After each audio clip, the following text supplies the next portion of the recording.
দক্ষিণ এশিয়ায় ভারতের দাদাগিরি মানব না বলে হুঁশিয়ারি দিয়েছে পাকিস্তান। দেশটির নতুন ফিল্ড মার্শাল সৈয়দ অসীম মুনির এই হুঁশিয়ারি দেন আজ শুক্রবার পাকিস্তানের সংবাদ মাধ্যম দ্য এক্সপ্রেস ট্রিবিউনের এক প্রতিবেদনে এই তথ্য জানানো হয়।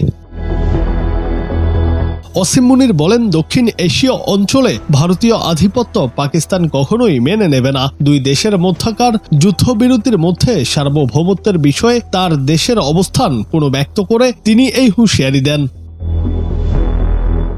আইএসপিআর জানিয়েছে, উপাচার্য, শিক্ষাবিদ এবং সিনিয়র অনুষদ সদস্যদের সঙ্গে অনুষ্ঠিত হিলাল টক্স নামে এক অনুষ্ঠানে ফিল্ড মার্শাল এই মন্তব্য করেন। এ সময় তিনি বলেন, পানি আমাদের জন্য একটা রেড লাইন, এটি নিয়ে কোনো আপোষ হবে না। পাকিস্তানের 24 কোটির বেশি মানুষের মৌলিক অধিকার কেউ খর্ব করতে পারবে না।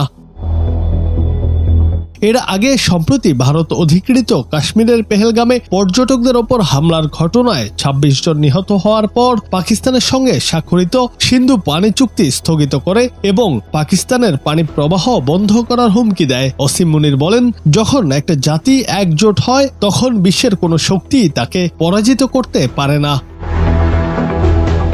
তিনি বলেন, পাকিস্তান ও ভারত পরস্পরের ভূখণ্ডে ক্ষেপণাস্ত্র হামলা চালায়। ভারতীয় হামলার জবাবে পাকিস্তান অপারেশন বুনাইন মারসুস চালিয়ে ভারতের একাধিক সামরিক স্থাপনায় আঘাত হানে। এই অভিযানে পাকিস্তান ভারতের 6টি যুদ্ধবিমান ও ডজন খানেক ড্রোন ভূপাতিত করে। পরে 10 মে মার্কিন প্রেসিডেন্ট ডোনাল্ড ট্রাম্পের মধ্যস্থতায় দুই দেশ যুদ্ধবিরতিতে সম্মত হয়।